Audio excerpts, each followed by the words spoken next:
నమస్తే అమ్మా. నమస్తే అమ్మా. అమ్మ, గురు పౌర్ణమి హ్మ్. ఈ రోజు యొక్క విశిష్టత, చేయాల్సిన పనులు. అమ్మా, గురు పూర్ణిమ అన్నది గురువుని గౌరవించుకోవడానికి ఏర్పాటు చేయబడినటువంటి రోజు అని హ్మ్. మనం చెప్పుకుంటూ ఉంటాం. నిజానికి గురు పూజ ఉత్సవాలు ఈనాడు చేయాలి. గురువుని పూజించడానికి తగినటువంటి రోజు. హుహు. కొన్ని గ్రంథాలను అనుసరించి ఈనాడు మనకి వేదాలను అందించినటువంటి వేదవ్యాసుడు అవతరించిన రోజు అని చెప్తారు. హుహు. మరి కొంతమంది అది కాదు, హ్మ్, వ్యాసుడికి గురుస్థానాన్ని ఇచ్చినట్టు గురుపీఠంలో కూర్చోబెట్టినటువంటి రోజు అని. ఓకే. ఏదేమైనా ఆనాడు మనకి ఇంతటి ప్రాచీన వాంగ్మయాన్ని, సమస్తాన్ని, హ్మ్. సనాతన ధర్మానికి సంబంధించినటువంటి సమస్తమైన వాంగ్మయాన్ని అందించినటువంటి వ్యాస మహర్షిని తలుచుకుని ఆయన్ని పూజించుకోవాల్సినటువంటి రోజు.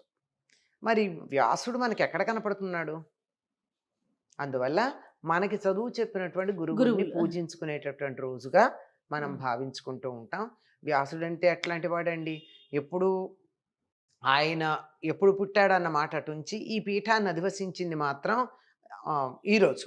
అందుకే ఏదైనా ఒక సనాతన గ్రంథాన్ని గనక మనం చదువుతూ ఉంటే పెట్టుకునేటటువంటి దాన్ని ఏమంటాం, వ్యాసపీఠం అనే అవును. పదం వాడతాం తప్ప ఇంకో పదం వాడం. అవును. అటువంటి వ్యాస మహర్షి ఎంతటి మహానుభావుడంటే, రాసులు రాసులుగా పోసి ఉన్నటువంటి వేదాలని వేటికవి విడివిడిగా చదువుకోవడానికి వీలుగా ఉండేటట్టుగా విడదీశాడు. అందువల్ల ఆయనకి వ్యాసుడు అని పేరు.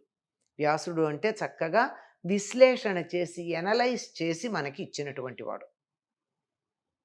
హ్మ్. ఈయన ప్రతి ఈ మహాయుగంలోనూ ద్వాపర యుగం చివర అపాంతరతముడు అనేటటువంటి సాక్షాత్తు విష్ణుమూర్తి అంశతో జన్మించినటువంటి ఆయన అవతరించి, కలియుగంలో మానవులకి తెలివితేటలు తక్కువ గనక వేదం చదువుకుంటే అర్థం కాదు గనక వాళ్ళు చదువుకుంటే అర్థమయ్యేటట్టుగా, దానికి వీలుగా ఉండేటట్టు ఎక్కడికెక్కడ విభాగం చేసి ఇవ్వడానికి వస్తాడండి. ఓహ్! అన్ని యుగాల్లోనూ, అన్ని ఆహా! మహాయుగాల్లోనూ. ఆ లెక్కన మనకు జరుగుతున్నటువంటిది 28వ మహాయుగం గనక, ఈ 28వ మహాయుగంలో అవతరించినటువంటి అపాంతరతముడే ఈ కృష్ణద్వైపాయన వ్యాస మహర్షి. హుహు. వ్యాసుడు అంటే వేదాలని విభజించి ఇచ్చినటువంటి వాడు అని.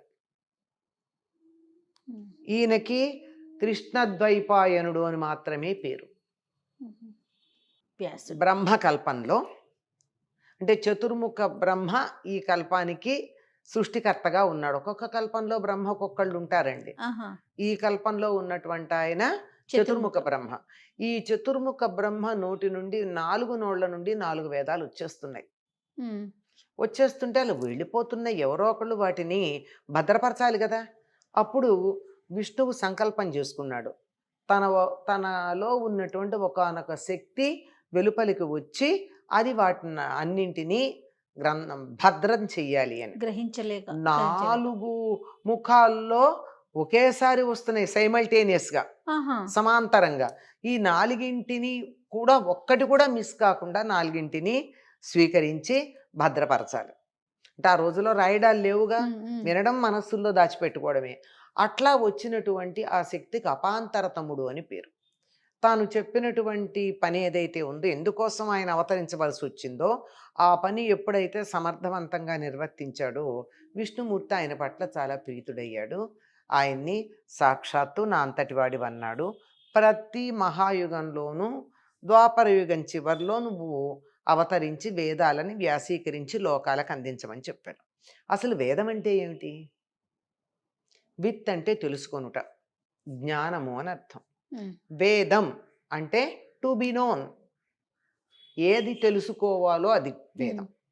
తెలుసుకొనదగినది, తెలుసుకొనవలసినది అని అర్థం.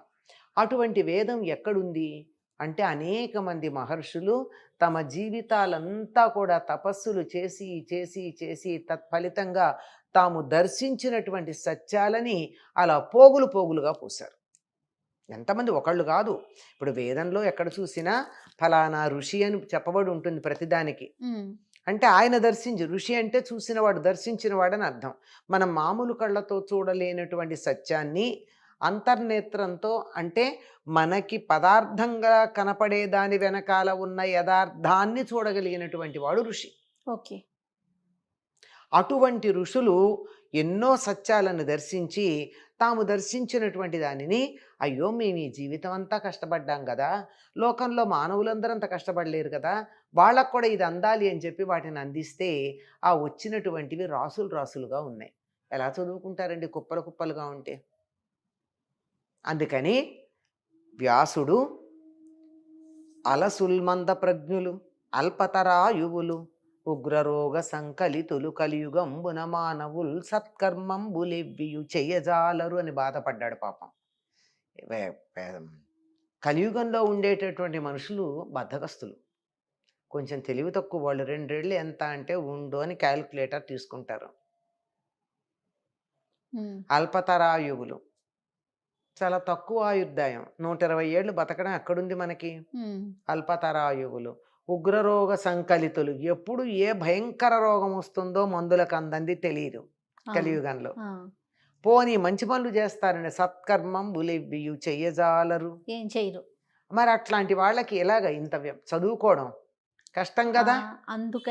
అందుకని దాన్ని చక్కగా తీసుకొచ్చి ఇవన్నీ పాడుకోవడానికి వీలైనవి, ఇవన్నీ దేవతాస్తుతిపరమైనవి, ఇవన్నీ నిత్య నైమిత్తిక క్రియలకి సంబంధించినవి, ఇవన్నీ ప్రత్యేకమైనటువంటి శాస్త్రాలు, ఈ మానవుడు అనబడేటటువంటి వాడికి సహకరించేటటువంటి చిన్న శాస్త్రాలు ఇవి అని చెప్పి 4 భాగాలు చేశాడు. పాడుకోదగిన వాటిని సామవేదము అన్నారు. దేవతాస్తుతి పరంగా ఉండేటటువంటి ఋగ్వేదం. నిత్య నైమిత్తిక క్రియలకు సంబంధించినటువంటి ఈ రోజుల్లో వేరే ఉన్నాయి కానీ ఆ రోజుల్లో ఏముంది, యజ్ఞమే ఉంది కనుక దానికి సంబంధించింది యజుర్వేదం. వీటన్నింటికి సహకరించే ప్రత్యేకమైన చిన్న చిన్నవి అంటే మైనర్ సైన్సెస్ అని చెప్తారు, అవన్నీ అథర్వణ వేదం. అందుకని ఇలా 4గా విభజించి ఇలా రాసులు చేశాడు. ఇదిగో ఇది ఇది ఇది ఇది ఇలా అయినా కానీ చదువుకోవడం ఎట్లా కుదురుతుంది? అందుకని ఈ చేసినటువంటి దాన్ని మళ్ళీ ఒక క్రమంలో పెట్టాలి. ఏ క్రమంలో పెడితే చదువుకోవడానికి వీలవుతుందో ఆ క్రమంలో 4ని పెట్టాడు. అందుకని ఆయనకి వ్యాసుడు అని పేరు. ఇంత చేశాక ఇంత బాగా చెప్తే కూడా బాబు మేమింత అక్కడ చదువుతామంటారు. అందులో ఉన్న సారాన్ని గురించి తెలియచెప్పడానికి వీలుగా ఒక కథ చెబితే, సత్యం వద అంటే మనకు అర్థం కానప్పుడు సత్యం వద అంటే ఏమిటో, అది ఎందుకు నిజం చెప్పాలో అంతకుముందు జరిగిన ఒక కథని ఉదాహరణగా తీసుకుని చెప్పాడు. అది హరిశ్చంద్రుడి కథ లాంటిది. ఇట్లా ఒక్కొక్క ఆదేశాలు నిర్దేశాలు ఏవైతే ఉన్నాయో వాటిని నిరూపించటానికి అంతకుముందు జరిగినటువంటి కథల్ని చెప్పినవి పురాణాలు. 18 పురాణాలు చెప్పాడు. వేదమేమో రాజులాగా శాసిస్తుంది, సత్యం వద అందంతే, నువ్వు నిజం చెప్పాలి అందంతే. పురాణాలు స్నేహితుడిలాగా భుజం తట్టి నిజం చెప్పరా మంచి జరుగుతుంది అని చెప్పాయి, దానివల్ల మంచి ఉంది అని. అందువల్ల పురాణాలు మిత్రుడిలాగా చెప్తాయిట. సరే, కావ్యాల దగ్గరికి వస్తే ప్రియురాలులాగా చెప్తాయిట. చాలా ఆకర్షణీయంగా అలా లాలించి మెత్తగా మృదువుగా. కనుక ఇలా పురాణాలు 18 చెప్పాడు. 18 ఉపపురాణాలు చెప్పాడు. అవన్నీ ఎప్పుడో జరిగిన కథలు. హరిశ్చంద్రుడి కథ ఇప్పటిదా, మాకెందుకు, మేము చూసామా పెట్టామా నువ్వు కల్పించావు అనేవాళ్ళు ఉండరా? ఉంటారు కదా. ఈ కాలంలో 100కి 90 మంది అంటే ఆ కాలంలో 100కి ఒక్కడన్నా ఉండేవాడు. అది అట్లాంటి వాడు కూడా చెడిపోవడం మనకి ఇష్టం లేదు. మన ఋషులకి వాడు కూడా బాగుపడాలి. అందుకని ఏం చేశాడు, ఎప్పటిదో మీరు నమ్మరు కదా, సమకాలికంగా జరిగిన చరిత్రను చెప్తానయ్యా అని చెప్పి భారతం చెప్పాడు. మనం భారతం అంటున్నాం. ఆయన పెట్టినటువంటి పేరు జయము. ధర్మానికి జయం లభిస్తుంది అని చెప్పి సమకాలిక చరిత్రను తీసుకుని చెప్పాడు. వేదంలో చెప్పబడినటువంటి విషయాలు ఏవైతే ఉన్నాయో అవే ప్రతిపాదించే కథలన్నీ, ఇతివృత్తాలన్నీ భారతంలో ఉంటాయి మనకి. అది చరిత్ర జరిగింది, దాన్ని గురించి మనం అపోహపడడానికి వీల్లేదు, అసత్యం కూడా కాదు. ఇదంతా అయ్యాక ఇంకా ఆయనకి దిగులేసిందిట. ఏమిటంటే వంటంతా అయింది కానీ ఉప్పు లేదు అందులో. ఓ ఉప్పు ఉంటే కదా నాలుకకి రుచి రుచి తెలిసేది. ఆఖరికి తీపి చేసేటప్పుడు కూడా అందులో పంచదారతో ఏదన్నా తినే పదార్థం చేస్తే ఇంత చిటికెడు ఉప్పు వేస్తే ఉప్పేస్తారు నాలుకకి తెలియడానికి. అది లేదయ్యా అన్నారు. అప్పుడు ఉమ్, భాగవతం రాశాడు. భక్తి అనేది ఆస్వాదయోగ్యంగా ఉండడానికి. ఇలా ఇన్ని రాసి మేమింత చదవలేము, నువ్వు సిద్ధాంతంగా చెప్పు, మేము కొంచెం హయ్యర్ లెవెల్, పిల్లల కథలు చెప్పినట్టు కాదు ఉమ్, మాకు ఉమ్, ఉమ్. అంటే బ్రహ్మసూత్రాలు రాశాడు. బాబా. ఇన్ని అందించినటువంటి వ్యాసుడు గురుస్థానంలో ఉన్నాడు. కాపాడు. అటువంటి గురువుని పూజించుకునే రోజు. ఇప్పటి గురువులు ఆ స్థానంలో ఉండగలరా? ఆయనే తనలాగా తర్వాత వాళ్ళు ఉండలేరని ఒక్కొక్కళ్ళకి అప్పచెప్పాడు. జైమిని, పైలుడు, సుమంతుడు, వైశంపాయనుడు అందరికీ తొలక భాగం అప్పచెప్పి మీరంతా దీన్ని కొనసాగించండి అని చెప్పాడు. ఆ తర్వాత వాళ్ళు అంత స్థాయి తమ శిష్యులకు లేదని దాన్ని మళ్ళీ ముగ్గురు నలుగురికి చెరో భాగం అప్పచెప్పారు. అట్లా రాగా రాగా ఏదో ఇంత అంతో వాళ్ళ దగ్గర వీళ్ళ దగ్గర కొంచెం ఉంది కనుక ఎవరి దగ్గర జ్ఞానం ఉంటే వాళ్ళందరూ వ్యాసుని అంశ కలిగిన వారు అని వారిని పూజించుకోదగినటువంటి రోజు, పూజించుకోవలసినటువంటి రోజు గురు పూర్ణిమమ్మ. సో గురువుకి ప్రత్యేకమైన స్థానం ఉందమ్మా కదమ్మా, గౌరవించాల్సిన రోజు. తప్పనిసరిగా ఉంది. గుకారో స్కంధకార రకారత్త నిరోధక అని. గుకారం అంటే అంధకారం, చీకటి. రా అంటే దాన్ని పోగొట్టేది. అజ్ఞానం అనేటటువంటి చీకట్లో నుంచి విజ్ఞానం అనేటటువంటి వెలుగు వైపుకి చెయ్యి పట్టుకు తీసుకెళ్ళేటటువంటి వాడు గురువు. నమస్తే అమ్మా.